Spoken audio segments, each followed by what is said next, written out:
নমস্কার। আবারও একটি ভিন্ন স্বাদের রহস্য গল্প নিয়ে আমরা হাজির হয়েছি আপনাদের প্রিয় থ্রিল বিগিনস চ্যানেলে। আজকের গল্প বন্ধ দরজা, রচনায় সূর্য মাইতি, গল্প পাঠে এবং তরুণের ভূমিকায় প্রতীক মণ্ডল, প্রাইভেট ডিটেকটিভ অরুণেশ নন্দীর চরিত্রে সাধ্যায়, সুপ্রীতির চরিত্রে শম্পা দাস, অর্ধেশ্বর, তিলোত্তমা, প্রিয়াঙ্কা, পুলক ও সৌমেনের চরিত্রে যথাক্রমে সুমন, স্বাতী, শ্রাবস্তী, স্বর্ণাভ এবং সুরজিৎ। শব্দ সংযোজন ও ধ্বনি নির্মাণে সায়ক, প্রচ্ছদ নির্মাণে সবুজ ঘোষ এবং সূত্রধার আমি সৌমি।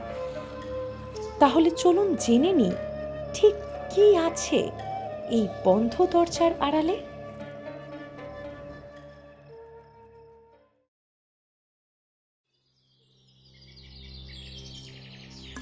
অরুণেশের শরীরটা বেশ কদিন ধরে ভালো যাচ্ছিল না।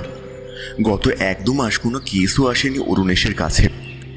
আসলেও অরুণেশ তা নিতে পারতো কি না সে নিয়ে আমার যথেষ্ট সন্দেহ আছে। আমি বললাম, কি হে, এখন শরীর কেমন আছে তোমার?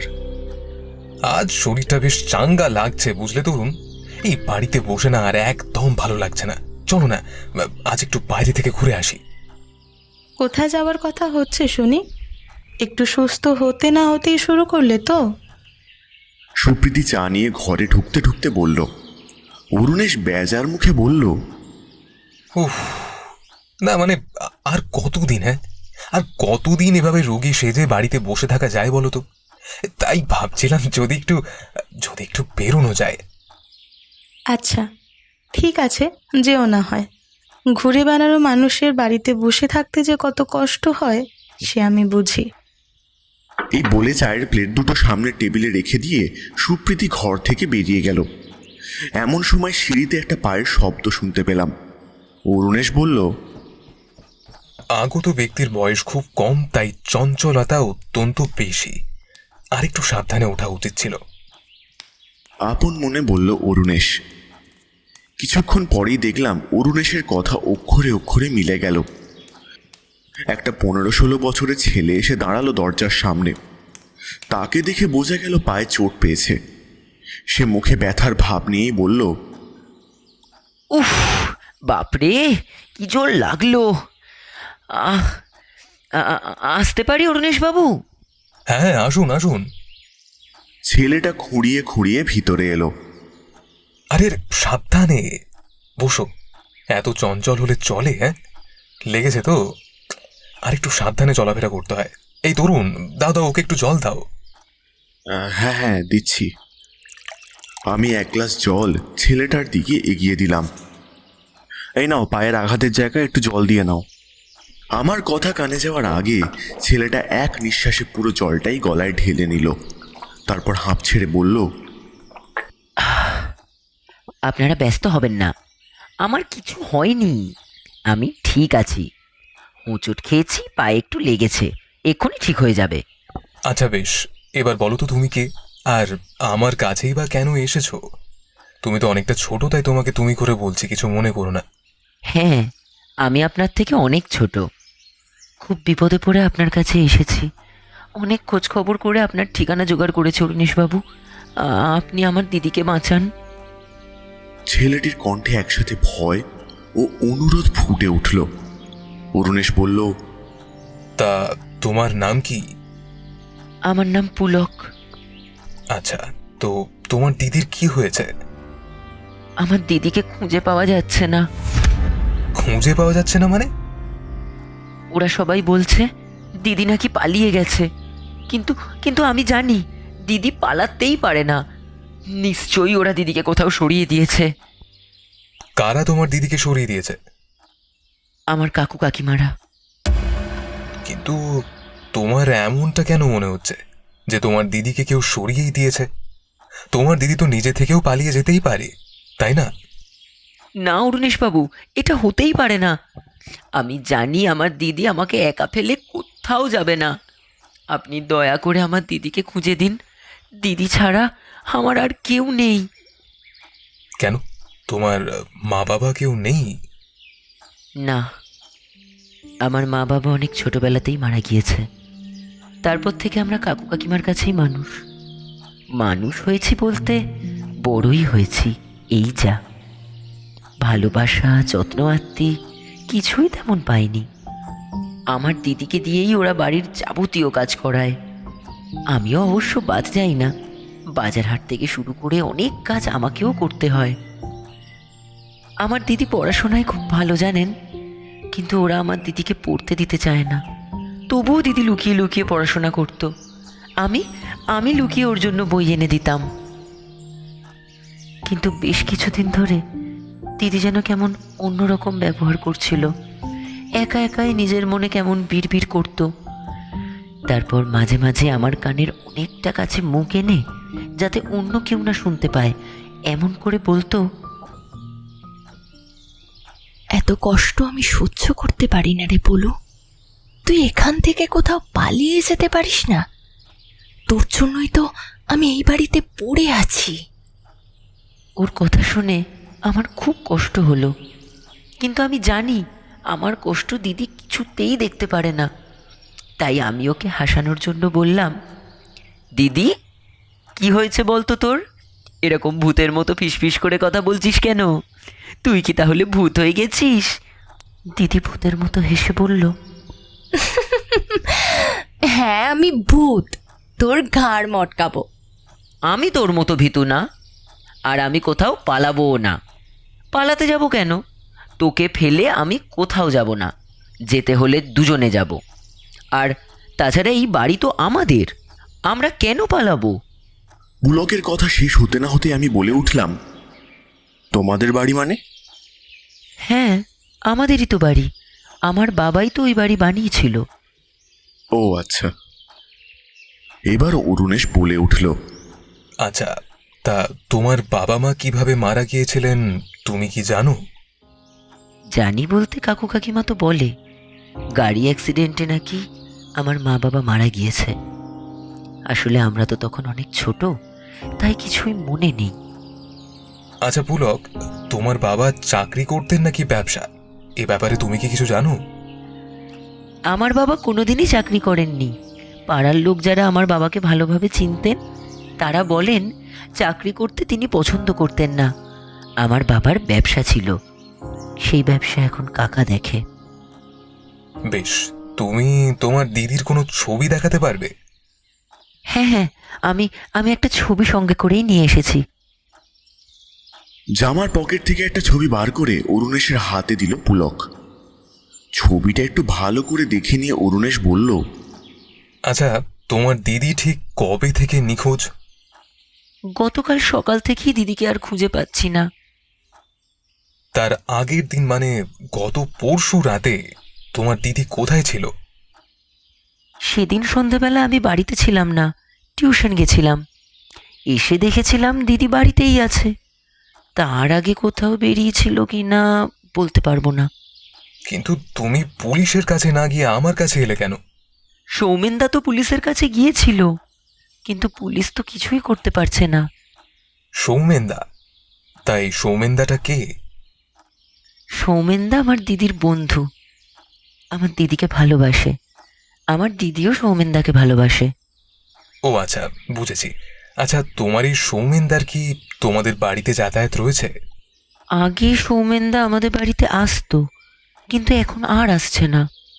কেন? এখন কেন আসে না? কাকিমা সৌমেনদাকে একদম সহ্য করতে পারে না। সৌমেনদা বাড়িতে এলেই কাকিমা দিদি আর সৌমেনদাকে উল্টোপাল্টা কথা বলতো। পাড়াতে ওদের নামে বাজে কথাও রটিয়ে দিয়েছে কাকিমা। তাই দিদি নিজেই সৌমেনদাকে বাড়িতে আসতে বারণ করে দিয়েছে। তোমাদের কাকু কাকিমা নাকি তোমাদের মারধর করে? পুলক কিছুক্ষণ মাথা নিচু করে বসে রইল, তারপর ঘাড় নেড়ে সম্মতি জানালো। অরুণেশ বলল, তোমার দিদিকেও কি? হ্যাঁ, কাজে একটু ভুলচুক হলেই দিদির চুলের মুঠি ধরে চড়চাটি বসিয়ে দেয়। রাগে প্রায় গর্জে উঠল পুলক। কাকু কাকিমা ছাড়া কি তোমাদের আত্মীয় স্বজন বলতে আর কেউ নেই? না, কেউ নেই। থাকলে কি আর এত অত্যাচার সহ্য করে আমরা পড়ে থাকতাম এখানে? আচ্ছা পুলক, আমার একটা কথা বলো তো, তোমার দিদি নিখোঁজ হওয়ার আগের দিন তোমাকে কি কিছু বলেছিল? না, দিদির সাথে আমার সেই রাতে কোনো কথা হয়নি। তা সেই রাতে তোমার দিদিকে তুমি ঘুমোতে যেতে দেখেছিলে? হ্যাঁ, দুবেলার রান্না দিদিই করে। সবাইকে খেতে দিয়ে সবার খাওয়া শেষ হলে তারপর দিদি খেতে বসে। সেদিনও তাই করেছিল। দিদি যখন খেতে বসেছিল আমিও ওর পাশে ছিলাম, কিন্তু দিদি বলল, আমার এখন অনেক দেরি হবে, এরপর আমি বাসনগুলো মেজে রেখে তারপর ঘুমাবো। তুই এখানে বসে না থেকে ঘুমিয়ে পড় যা। আমি বললাম, কিন্তু তোর চোখ তো ঘুমে ঢুলঢুল করছে দিদি। না না, আমি ঠিক আছি, তুই যা ঘুমিয়ে পড়। এরপর আমি ঘরে গিয়ে ঘুমিয়ে পড়েছিলাম। তারপর কি হয়েছিল আমি জানি না। আপনি আমার দিদিকে খুঁজে দিন অরুণেশ বাবু, দিদি ছাড়া আমার আর কেউ নেই। বলতে বলতে কেঁদে ফেলল পুলক। অরুণেশ তাকে শান্ত করে বলল, আহা পুলক, তুমি শান্ত হও, কান্নাকাটি করো না। দেখো, আমি চেষ্টা করব তোমার দিদিকে খুঁজে বের করার। তুমি এখন বাড়ি যাও, আর চোখ কান একটু খোলা রেখো, বুঝলে? অস্বাভাবিক কিছু লক্ষ্য করলেই আমাকে জানিও। ও, তোমার বাড়ির ঠিকানাটা একটু লিখে দিয়ে যাও। আমি ডায়েরি আর পেনটা পুলকের দিকে এগিয়ে দিলাম। ডায়েরির পাতায় খসখস করে ঠিকানাটা লিখে পুলক উঠে দাঁড়ালো। তারপর হাত জোর করে বলল, ঠিক আছে, আমি তাহলে এখন আসি অরুণেশ বাবু, দয়া করে আমার দিদিকে খোঁজার ব্যবস্থা করুন। এই বলে পুলক ঘর থেকে বেরিয়ে গেল। সিঁড়ি দিয়ে তার নেমে যাওয়ার শব্দ শুনতে পেলাম। শব্দটা মিলিয়ে যেতেই আমি অরুণেশকে বললাম, কেসটা কিছু বুঝতে পারলে? অরুণেশ ইজি চেয়ারে হেলান দিয়ে কি যেন ভাবছিল। বলল, কেস হাতে নিতে না নিতে যদি সব বুঝে যাব, তাহলে আর সময় নেওয়া কেন? বোঝার এখনো অনেক কিছু বাকি তরুণ, অনেক কিছু বাকি। তারপর কি যেন একটা ভেবে নিয়ে চেয়ার ছেড়ে উঠে পড়ল অরুণেশ। তারপর বলল, এই তুমি কি রেডি আছো? চলো, আমাদের বেরোতে হবে। না না, রেডি আর হলাম কখন? আমাদের তো এখন বেরোনোর কথাই ছিল না। কিন্তু তুমি এই শরীর নিয়ে এখন... আরে আমি তো বললাম যে আমি আজ আগের দিনের থেকে অনেক সুস্থ আছি। তাছাড়া শরীরটা একেবারে ঝরঝরে চাঙ্গা লাগছে, বুঝলে? কাজেই আমাকে নিয়ে তুমি বেশি চিন্তা করো না। যাও, তাড়াতাড়ি রেডি হয়ে এসো, ততক্ষণে আমিও তৈরি হইনি। কিছুক্ষণ পর রেডি হয়ে আমরা দুজন বেরিয়ে পড়লাম। সুপ্রীতি একটু আপত্তি জানিয়েছিল ঠিকই, কিন্তু অরুণেশের যুক্তির কাছে সে পারবে কেন? তাই শেষমেশ তাকে হারতেই হলো। রাস্তায় নেমে একটা ট্যাক্সি ধরে আমরা চললাম গন্তব্যের দিকে। কোথায় যাচ্ছি এখনো তা অবশ্য জানি না। অরুণেশকে জিজ্ঞাসা করলাম, এখন আমরা তাহলে কোথায় যাচ্ছি? প্রথমে আমরা সৌমেনের সঙ্গে দেখা করব, তারপর অবস্থা বুঝে সেরকমভাবে ব্যবস্থা নেওয়া হবে। কিন্তু প্রথমে পুলকদের বাড়িতে না গিয়ে সৌমেনদের বাড়িতে কেন? কারণ আছে তরুণ, কারণ আছে। কারণ ছাড়া কোনো কাজই যে হয় না। কিছুক্ষণের মধ্যেই আমরা সৌমেনের বাড়িতে পৌঁছে গেলাম। সাদা রঙের একটা দোতলা বাড়ি। দরজায় টোকা দিতে কয়েক মিনিটের মধ্যেই দরজা খুলে বাইরে এলো এক 26-27 বছর বয়সী সুদর্শন যুবক। অরুণেশ তাকে দেখে বলল, সৌমেন বাবু বাড়িতে আছেন? ছেলেটি আমাদের দুজনকে খুব ভালো করে নিরীক্ষণ করে নিয়ে বলল, হ্যাঁ, আমি সৌমেন, বলুন কি দরকার? আচ্ছা, আমরা কি ভেতরে আসতে পারি? হ্যাঁ হ্যাঁ, নিশ্চয়ই, আসুন আসুন, ভেতরে আসুন। আমরা সৌমেনের সাথে ভেতরে গেলাম। দুটো চেয়ার নির্দেশ করে আমাকে বসতে বলল সৌমেন। বসুন। হ্যাঁ বলুন, আপনারা কি বলতে চান? বলতে বলতে সামনে চেয়ারে বসলো সৌমেন। অরুণেশ বলল, নমস্কার, আমি অরুণেশ নন্দী, আর ইনি হলেন আমার বন্ধু তরুণ। সৌমেন একটু ভ্রু কুঁচকে আমাদের দিকে কিছুক্ষণ ভালো করে তাকিয়ে বলল, ও, আপনি প্রাইভেট ডিটেকটিভ অরুণেশ নন্দী? সেজন্য প্রথমে চেনা চেনা লাগছিল। অরুণেশ হেসে বলল, হ্যাঁ, আমি প্রাইভেট ডিটেকটিভ অরুণেশ নন্দী। আচ্ছা বেশ, আপনি কি প্রিয়াঙ্কার ব্যাপারে কথা বলতে এসেছেন? আগে হ্যাঁ সৌমেন বাবু। আচ্ছা, আপনি প্রিয়াঙ্কাকে কতদিন ধরে চেনেন? 5 বছর। কলেজে আমাদের পরিচয় হয়েছিল। আমি আর প্রিয়াঙ্কা একই ব্যাচে পড়তাম। তারপর আমরা দুজন দুজনকে ভালোবেসে ফেলি। বেশ। তা প্রিয়াঙ্কার বাড়ির ব্যাপারে তুমি কি সবটাই আগে থেকে জানতে? ও, তুমি করে বলে ফেললাম, কিছু মনে করো না। আরে না না, ঠিক আছে। আমি আপনার থেকে অনেক ছোট, তুমি করেই বলতে পারেন, কোনো অসুবিধা নেই। আচ্ছা, প্রিয়াঙ্কা হারিয়ে যাওয়ার খবরটা তুমি কখন পেয়েছিলে? গতকাল সকালে। তা তোমাকে এই খবরটা কে দিয়েছিল? প্রিয়াঙ্কার ভাই পুলক। তা খবরটা পাওয়ার পর তুমি পুলিশের কাছে গিয়েছিলে? হ্যাঁ গিয়েছিলাম, কিন্তু পুলিশ এখনো পর্যন্ত কোনো খবর দিতে পারেনি। আচ্ছা, তোমার বাড়িতে তুমি ছাড়া আর কে কে আছেন সৌমেন? এখন আছি বলতে হরেন্দা আর আমি। মা বাবা কিছুদিনের জন্য গ্রামের বাড়িতে গিয়েছেন। ওনারা কবে ফিরবেন? সেটা তো বলতে পারবো না অরুণেশবাবু, আসলে অনেক দিন পর গিয়েছে তো, কবে ফিরবে এখনো তার কোনো ঠিক নেই। আচ্ছা বেশ, তাহলে এখন আমরা আসি, বুঝলে? এর মধ্যে পুলিশ যদি কোনো খবর দিতে পারে তাহলে আমাদের জানিও। হ্যাঁ হ্যাঁ, নিশ্চয়ই জানাবো। এই বলে আমরা সৌমেনের বাড়ি থেকে বেরিয়ে এলাম।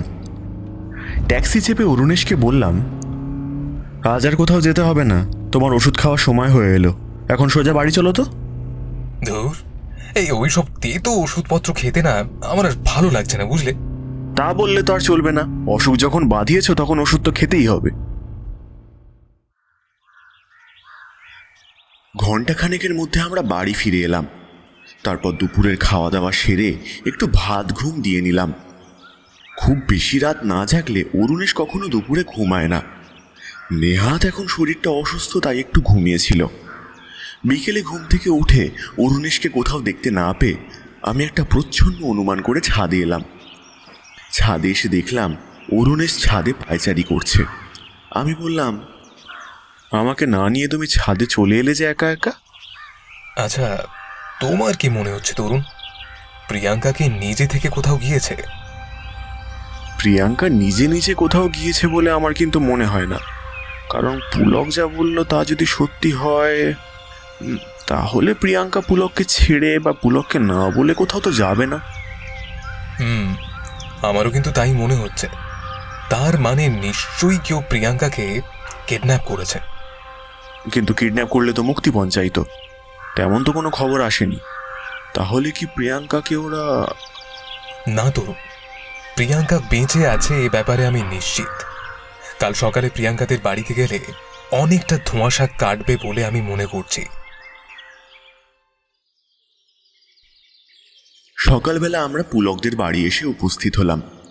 পুলকের কাকা অর্ধেশ্বর বাবুকে জিজ্ঞাসা করতেই তিনি বললেন, না অরুণেশ বাবু, আমাদের কাছে মুক্তিপঞ্চে কোনো রকম চিঠি বা ফোন কিছুই আসেনি। বেশ বুঝলাম, কিন্তু আপনারা প্রিয়াঙ্কাকে খোঁজার কোনো রকম চেষ্টা করেননি? এ আপনি কি বলছেন অরুণেশ বাবু? প্রিয়াঙ্কা আমার একমাত্র ভাইজি, ওকে খুঁজে পাওয়া যাচ্ছে না আর আমি ওকে খোঁজবার চেষ্টা করব না? কাল থেকে কত খোঁজাখুঁজি করছি, কিন্তু কিছুতেই কোনো খোঁজই মিলছে না। ও তাই নাকি? তাহলে আপনি পুলিশের কাছে গেলেন না কেন? দেখুন, পুলিশের কাছে আমি যেতেই পারতাম, কিন্তু এমনিতেই আমি অফিসের কাজ নিয়ে প্রচণ্ড ব্যস্ত থাকি সারাদিন। তার উপর নিজেরা খোঁজাখুঁজি না করে প্রথমেই পুলিশকে খবর দেওয়াটা আমার উচিত মনে হয়নি। আরও একটা কারণ অবশ্য ছিল পুলিশকে খবর না দেওয়ার। প্রিয়াঙ্কা ভদ্রঘরের মেয়ে, তাকে নিয়ে পুলিশি কেস কাছারি হলে ব্যাপারটা একেবারেই ভালো দেখায় না, তাই... বুঝলাম। আচ্ছা, আপনার কয় ছেলে মেয়ে? আমার একটিই ছেলে। সে এখন কোথায়? সে এখানে থাকে না, বিদেশে থাকে। সেখানে থেকেই পড়াশোনা করে। তাহলে সেই সুযোগ আপনার ভাইজির হলো না কেন? ছেলে আর মেয়ের মধ্যে একটা তফাৎ আছে কিনা, প্রিয়াঙ্কাকে বাইরে পাঠানোর সাহস আমার হয়নি। আচ্ছা ঠিক আছে, আমি একটু আপনার স্ত্রীর সাথে কথা বলতে চাই। হ্যাঁ হ্যাঁ, নিশ্চয়ই। তিলোত্তমা, একটু বাইরের ঘরে এসো তো, অরুণেশবাবু তোমার সাথে কথা বলবেন। তিলোত্তমা দেবী ভেতরের ঘর থেকে বেরিয়ে এলেন। তিনি তার সপ্রশ্ন দৃষ্টি দিয়ে আমাদেরকে ভালো করে দেখে নিচ্ছিলেন। তারপর বললেন, হ্যাঁ বলুন, কি জানতে চান আপনারা? আচ্ছা তিলোত্তমা দেবী, প্রিয়াঙ্কার সাথে শেষ আপনার কখন কথা হয়েছিল? শুক্রবার রাতে ঘুমোতে যাওয়ার আগে। আপনি কি মনে করছেন প্রিয়াঙ্কা নিজে থেকে কোথাও পালিয়ে গিয়েছে? দেখুন, আমি প্রথমে তাই ভেবেছিলাম ওই ছোকরাটার সাথে পালিয়ে গেছে হয়তো, কিন্তু পরে তো দেখলাম। ছোকরা বলতে আপনি সৌমেনের কথা বলছেন, তাই তো? হ্যাঁ, ও ছাড়া আর কে? ওই ছোকরার সাথেই তো প্রেম ভালোবাসা ছিল। তা সৌমেন ছেলেটাকে আপনার কেমন লাগে? ছেলেটাকে আমার মোটেই সুবিধের মনে হয় না। আগে বাড়িতেও আসতো, এখন আর আসে না। কে জানে ওই ছেলেই আবার কিছু করেছে কিনা। আপনারা পুলিশে খবর না দিলেও সৌমেন কিন্তু পুলিশে খবর দিয়েছে। ও তাই নাকি? ও বেটা এত দূর গেছে? হ্যাঁ, কোনো কিছুতেই কোনো কাজ হয় না দেখছি। এত বাঁকা বাঁকা কথা বলি, তবুও মেয়েটার পিছু কিছুতেই ছাড়তে চায় না। নির্লজ্জ বেহায়া সব। বুঝলাম। আচ্ছা আপনি একটা কথা বলুন তো, আমি যতদূর শুনেছি আপনি তো প্রিয়াঙ্কাকে সারাদিন খাটান, তাহলে প্রিয়াঙ্কা কার সাথে গেল না গেল তাতে তো আপনার কোনো মাথা ব্যথা থাকার কথা নয়, তাই না? অরুণেশের এই কথায় তিলোত্তমা দেবী একটু হকচকিয়ে গেলেন। আমতামতা করে বললেন,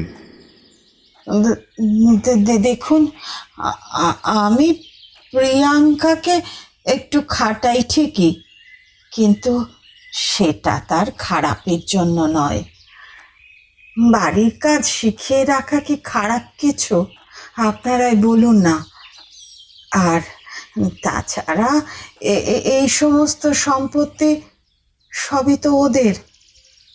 যতই হোক, ছোটবেলা থেকে ওরা তো আমার কাছেই বড় হয়েছে।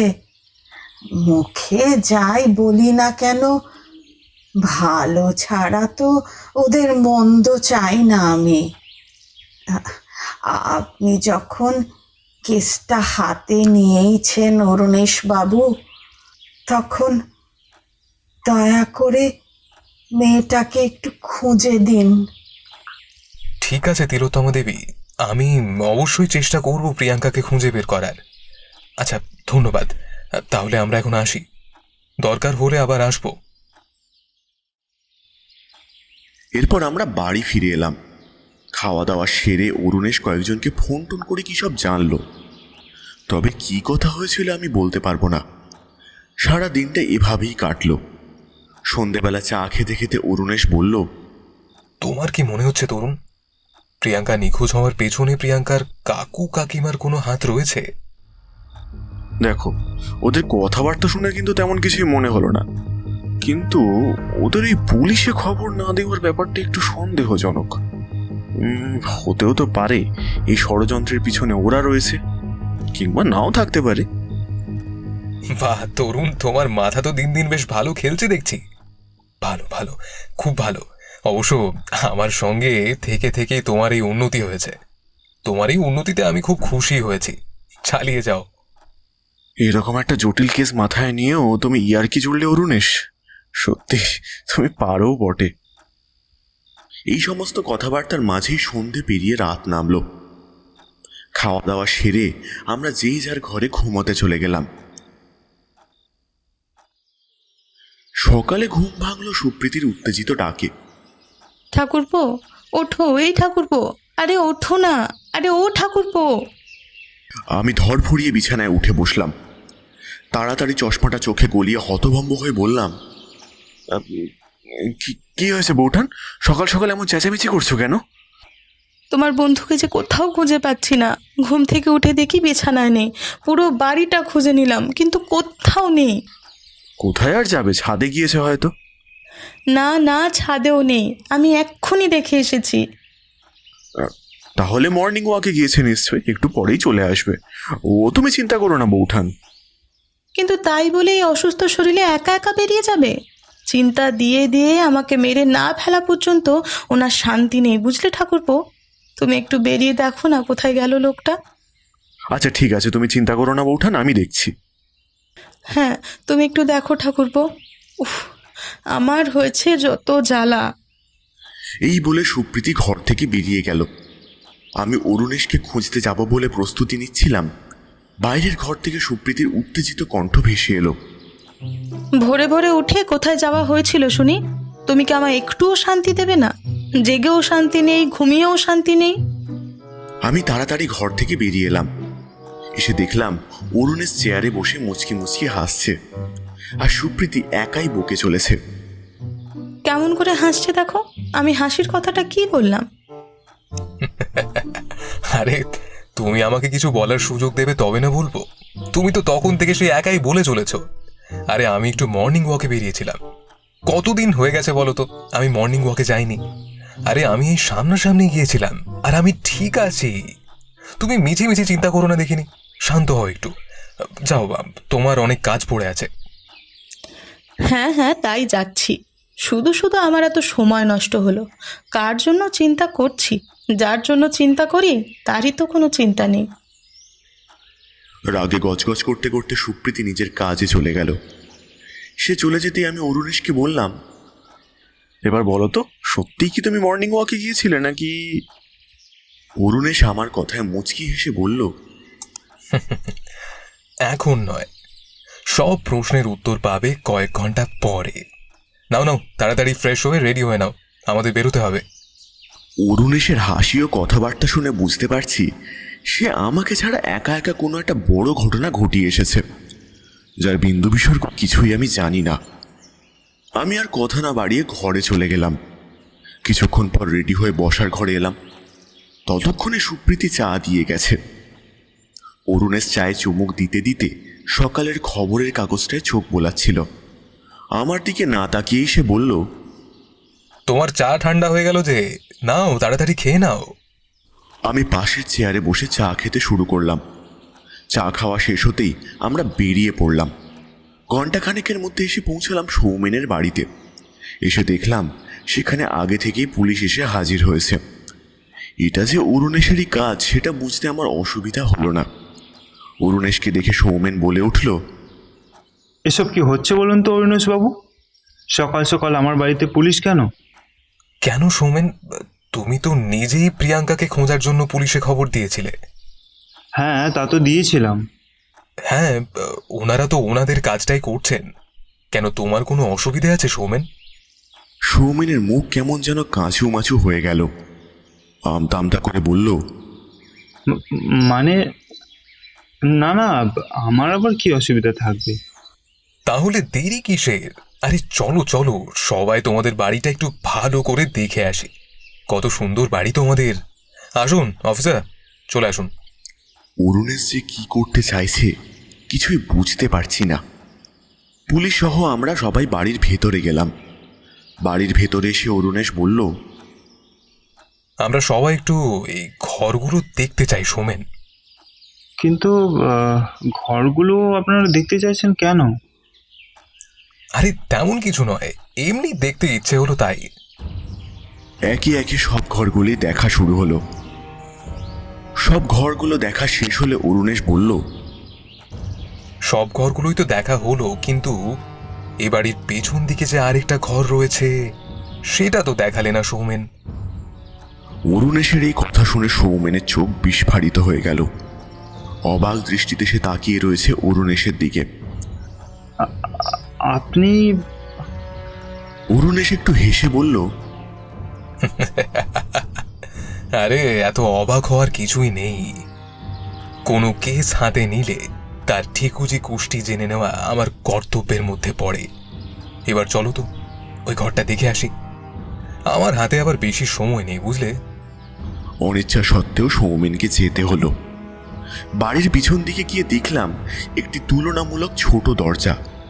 বাড়ির সামনে থেকে এটা সহজে দেখার উপায় নেই। লোকচক্ষু থেকে পুরোপুরি আড়াল করে রাখা হয়েছে এই দরজাটা।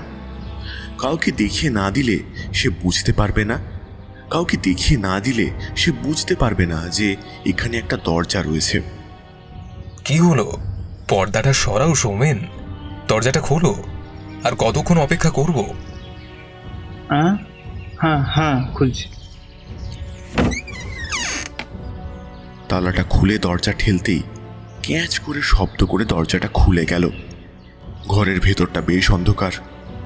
ঘরের লাইটটা জ্বলে উঠতেই দেখা গেল সেখানে কিছু অপ্রয়োজনীয় বাতিল জিনিসপত্র রাখা রয়েছে। সৌমেনের চোখ ঘরের মধ্যে কাউকে যেন খুঁজছিল। অরুণেশ বলল, কে? তুমি কি কাউকে খুঁজছো সৌমেন?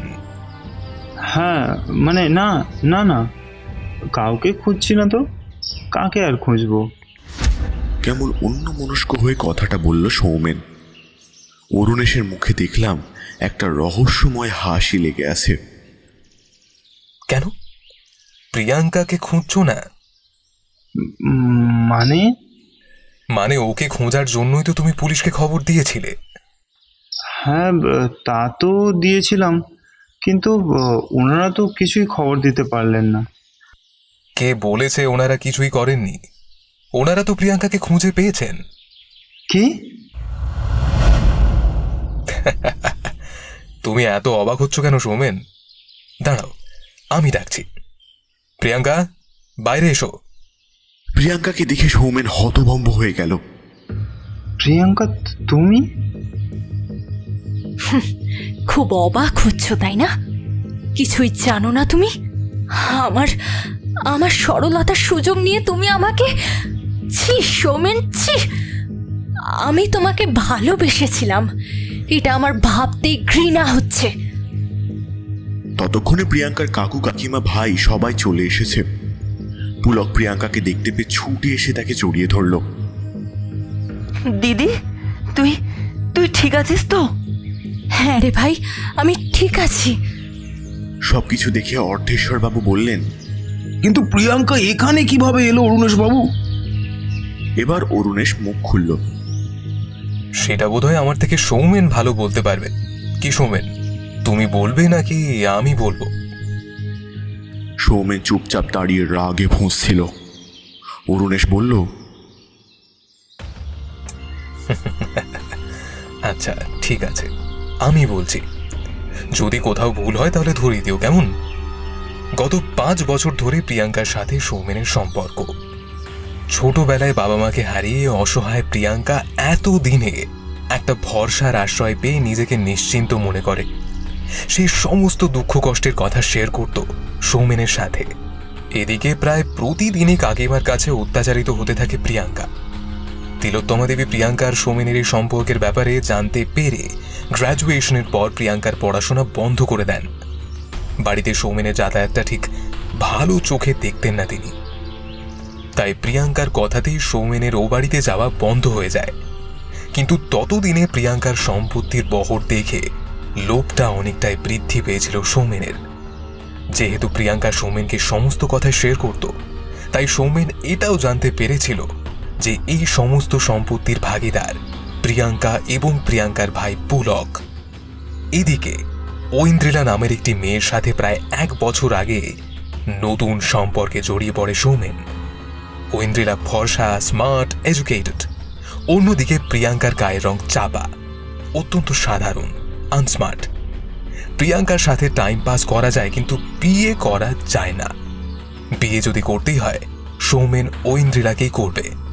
কিন্তু প্রিয়াঙ্কার এত এত সম্পত্তিও তো হাতছাড়া হতে দেওয়া যায় না, তাই না? যে করেই হোক এই সম্পত্তির ভাগ তো তাকে পেতেই হবে। ওদিকে পুলকের এখনো 18 বছর বয়স পূর্ণ হয়নি, কিন্তু তাতে কি? প্রিয়াঙ্কার তো হয়েছে। এই অগাধ সম্পত্তির অর্ধেকাংশ পেলেই আপাতত সৌমেনের চলবে। এইদিকে প্রিয়াঙ্কাও সৌমেনকে বিয়ের জন্য অনুরোধ জানাতে থাকে। ঠিক এই সুযোগটারই অপেক্ষা করছিল সৌমেন এত দিন ধরে। এর পরের ঘটনা প্রিয়াঙ্কা নিজেই বলবে। এবার প্রিয়াঙ্কা বলতে আরম্ভ করলো। হ্যাঁ, শুক্রবার আমি সৌমেনের সাথে বাজারে দেখা করি। সৌমেন আমাকে বিয়ের প্রস্তাব দেয় এবং বলে সে রাতেই আমরা পালিয়ে বিয়ে করব। আমার একটু আপত্তি ছিল ঠিকই, কারণ ভাইয়ের জন্য আমার চিন্তা ছিল, কিন্তু সৌমেন আমাকে ভাইয়ের জন্য চিন্তা করতে বারণ করে। আমাদের বিয়ের পর আমি ভাইকে আমাদের কাছে নিয়ে এসে রাখতে পারি, এতে সৌমেনের কোনো আপত্তি নেই। শুক্রবার রাতে বাড়ির সবাই খেয়ে দিয়ে ঘুমিয়ে পড়লে আমি লুকিয়ে বাড়ি থেকে বেরিয়ে আসি, কিন্তু সৌমেন যে আমার সাথে এমন বেইমানি করবে সেটা আমি স্বপ্নেও কল্পনা করতে পারিনি। ও আমাকে এই ঘরটায় আটকে রাখে। আর তারপর সৌমেন নিজেই পুলিশকে খবর দেয় যে প্রিয়াঙ্কা নিখোঁজ হয়ে গিয়েছে, যাতে তার ওপর পুলিশের কোনো রকম কোনো সন্দেহ না হয়। ও আমাকে এই ঘরটায় আটকে রাখে। আগে থেকেই ও একটা উইল বানিয়ে রেখেছিল, আমাকে মারধর করে সেটাতে সই করানোর অনেক চেষ্টা করেছে, কিন্তু আমি কিছুতেই সই করিনি। আরে সই করনি বলেই তো তুমি এখনো বেঁচে আছো প্রিয়াঙ্কা। সই যদি তুমি করে দিতে, তাহলে তোমার মৃতদেহ কোনো একটি ঝোপে কিংবা কোনো একটি রাস্তার উপর পড়ে থাকতে দেখা যেত। আপনি কি বলছেন অরুণেশ বাবু? সে কি, আপনি এত অবাক হচ্ছেন কেন অর্ধেশ্বর বাবু? আরে আপনারাও তো প্রিয়াঙ্কা আর পুলকের উপর কম অত্যাচার করেন না। আপনারা কি জানেন এর জন্য আপনাদের কি শাস্তি হতে পারে? অর্ধেশ্বর বাবু মুখ নিচু করে দাঁড়িয়ে রইলেন। তিলোত্তমা দেবী বললেন, আমাদেরকে ক্ষমা করে দিন অরুণেশ বাবু, এই ভুল আমরা আর কখনো করব না। কথাটা মাথায় রাখবেন। আর প্রিয়াঙ্কা, তোমাকে বলছি, এভাবে অন্ধের মতো কাউকে বিশ্বাস করো না। দেওয়ালে পিঠ থেকে গেলে কখনো কখনো নিজেকে ঘুরে দাঁড়াতে হয়। ঘুরে দাঁড়াতে শেখো। তোমার ভাই পুলক যদি আমার কাছে না আসতো, তাহলে তোমার যে কি অবস্থা হতো সেটা আশা করি তুমি বুঝতেই পারছো। তাই এবার থেকে একটু সাবধানে থেকো। এবার এতক্ষণ ধরে তোমার মনে যে প্রশ্নটা ঘুরছে, সেটার উত্তরটা আমি দিই সৌমেন, বুঝলে? আমি কি করে এত কিছু জানতে পারলাম, তাই তো? প্রথমে আমার সন্দেহ ছিল অর্ধেশ্বর বাবু এবং তিলোত্তমা দেবীর ওপর, কিন্তু পরে ভাবলাম প্রিয়াঙ্কাকে লোপাট করে ওনাদের তো কোনো লাভ নেই, কারণ ওদের সম্পত্তিতেই তো ওনারা খাচ্ছেন পড়ছেন এবং তার সাথে বিনা পয়সায় দাসীবাদীও পেয়ে যাচ্ছেন। তাহলে ওনারা প্রিয়াঙ্কাকে লোপাট করবেন কেন? তখনই আমার সন্দেহটা ঘুরে যায় সৌমেনের দিকে। আমি বিভিন্ন রকমভাবে সৌমেনের ব্যাপারে খোঁজ খবর নিতে থাকি। আমি জানতে পারি সৌমেন ভোরবেলায় মর্নিং ওয়াকে যায়। আগে থেকেই আমি পুলিশকে খবর দিয়ে রেখেছিলাম। আমিও সুযোগ বুঝে কাউকে কিছু না জানিয়ে ভোরবেলা বাড়ি থেকে বেরিয়ে আসি। সৌমেনের অনুপস্থিতির সুযোগ নিয়ে বাড়িটা সার্চ করে প্রিয়াঙ্কাকে খুঁজে বের করি। যাও সৌমেন, এবার একটু মামার বাড়ি থেকে ঘুরে এসো। সৌমেনকে পুলিশ গ্রেপ্তার করে নিয়ে গেল। পুলক অরুণেশের কাছে এসে বলল, অনেক ধন্যবাদ আপনাকে অরুণেশ বাবু, আমার দিদিকে আপনি খুঁজে দিলেন। বলে অরুণেশের পা ছুঁয়ে প্রণাম করলো সে। আরে আরে, কি করছো? ওঠো ওঠো, যাও যাও, সকলে বাড়ি যাও। আর হ্যাঁ, ভালো থেকো সবাই। অর্ধেশ্বর বাবু এগিয়ে এসে অরুণেশের হাতে কিছু টাকা দিয়ে বললেন, এই সামান্য পারিশ্রমিকটুকু রাখুন অরুণেশ বাবু। আমি কথা দিচ্ছি, এবার থেকে আমি পুলক ও প্রিয়াঙ্কাকে দেখে শুনে রাখবো। ওদের কখনো কোনো অযত্ন হবে না। এরপর আমরা বাড়ির পথে রওনা দিলাম। গাড়িতে আসতে আসতে অরুণেশ বলল, কে তরুণ, বলি তোমার সমস্ত কৌতূহল মিটেছে নিশ্চয়ই? আমরা দুজনেই হেসে উঠলাম।